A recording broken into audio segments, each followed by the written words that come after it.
Okay, so I wanted to go ahead and color this penny black stamp for you. It's entitled Flowers for Mimi, and this is what it looks like, the actual stamp. And today I'm going to use some distress markers. So these are made by Tim Holtz. So a lot of people think that the Copics are kind of expensive and don't want to invest the money into them. If you don't, you might consider the distress markers as an alternative.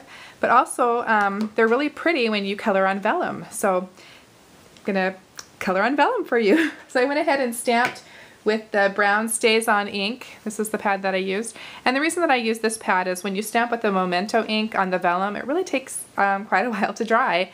And it also smears, which is unusual. Usually it's the opposite way, but on cardstock, the Memento is great for coloring. But on the vellum, I found that the Stays On ink is better for coloring.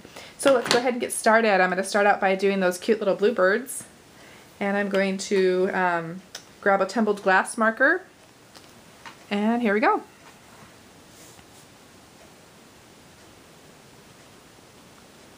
So you always kind of want to start with your lighter shades first.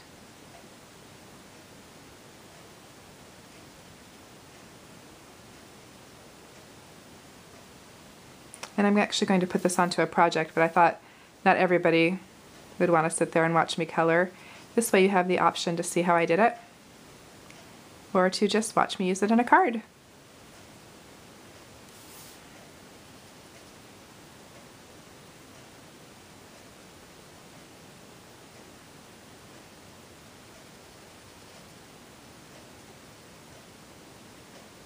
I love how this kind of has almost a watercolor effect when you use it.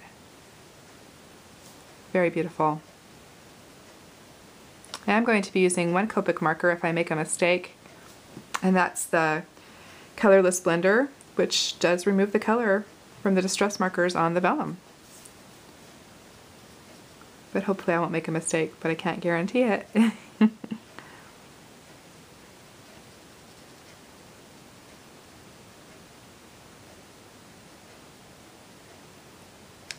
And then once you've gotten a lighter shade down, you can go ahead and do some shading.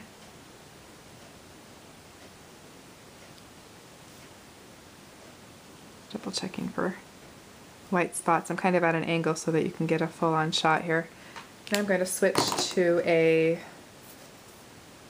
broken china to do a little bit of shading down the sides of the wings and underneath.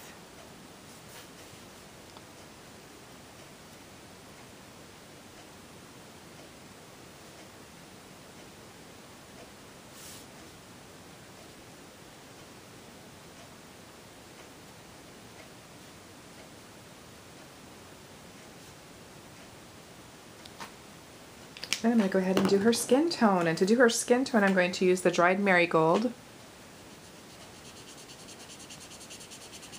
The nice thing is these markers really blend well on this vellum.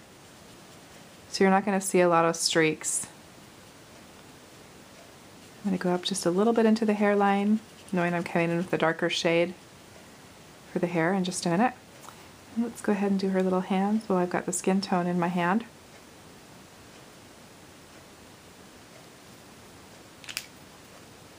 Then I'm going to go ahead and do her dress. And I'm going to use a Shabby Shutter green. Hopefully I'm not shifting my picture around too much.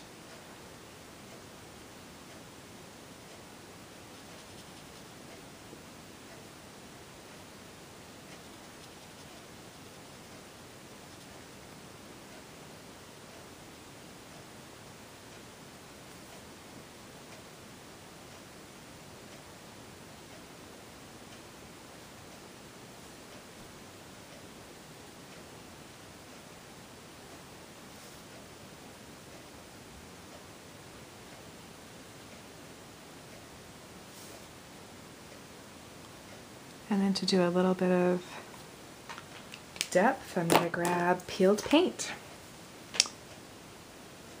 Do some shading underneath her collar here.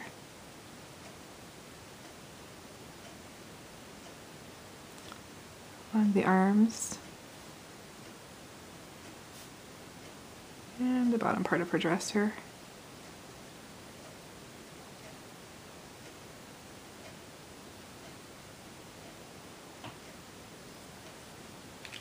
And we can go ahead and do her hair. To do her hair I used, what was this one, Rusty Hinge?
Just going for the general shape of her hair.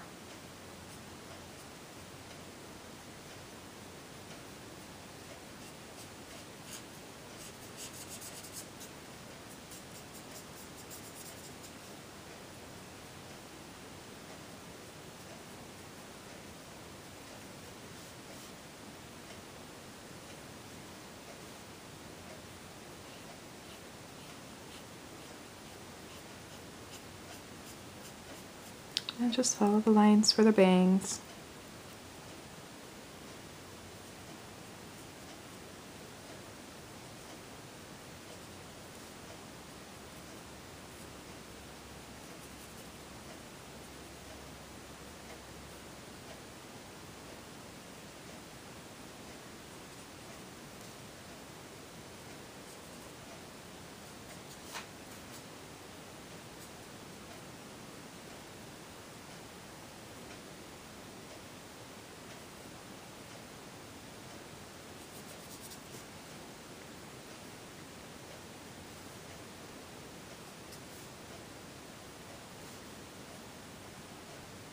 Okay, that looks pretty good from here.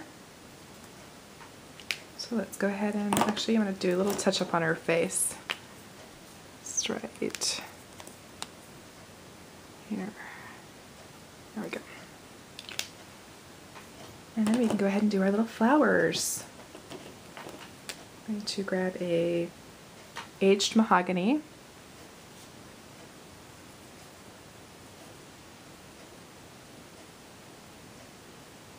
This is a really pretty color. Has kind of a plum feel to it, which I thought was pretty.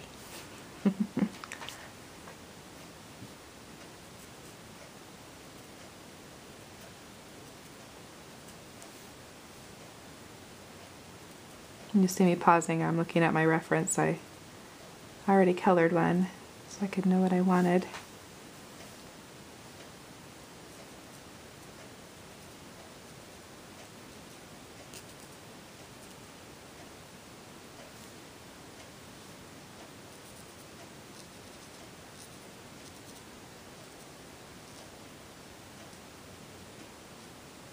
And then before I forget, I need to do some coloring on the tights really quickly. I'm just going to grab that same Shabby Shutters, which was the light color of green I did on her dress.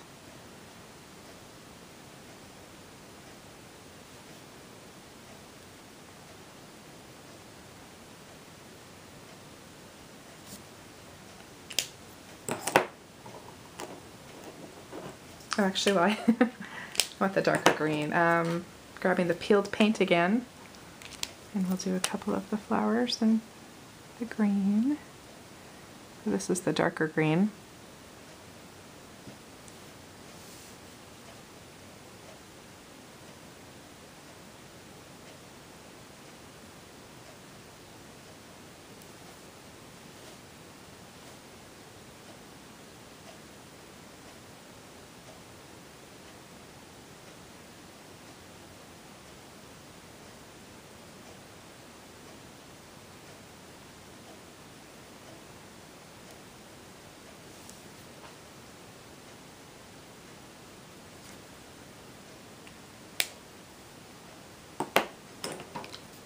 then for the centers of the greens and the whites, I'm going to use yellow, or the mustard seed is what it's called.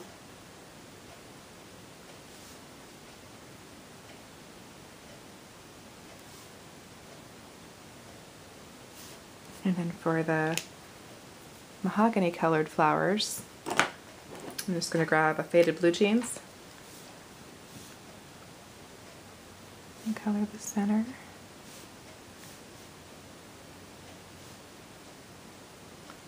And I'm also going to grab the mustard seed one more time and do the little beaks on our little bluebirds.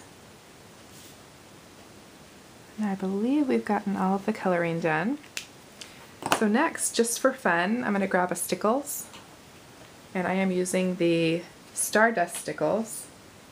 And I'm going to go ahead and put a little bit of this in the wings. And you may not be able to see this really well, but it adds such a cute little dazzle and sparkle. Makes this card very cute. Do the wings, and keep in mind you're going to have to give time for this to dry before you actually put it on a project if you're doing the stickles. Or put your project together first and then add your stickles. And you won't have to wait, so well, you still have to wait before you can give it. And then I'm also going to put some on, I think I'll do it on the green ones. Oops, I missed one, didn't I?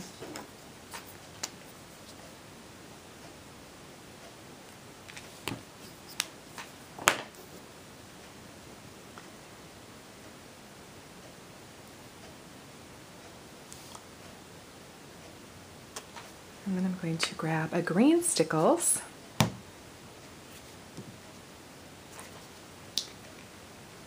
And use some on the buttons. I'm over here just giving a low squeeze, make sure that it's coming out right. So a little dab on the two buttons on her dress. And then on the yellow centers of the white flowers, I'm going to do another little dab.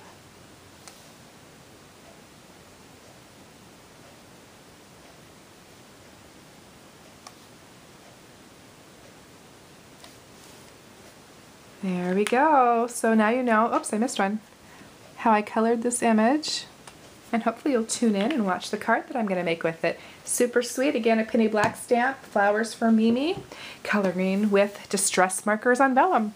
Thanks for watching. Please leave a comment or a question if you have one. Thanks. Bye.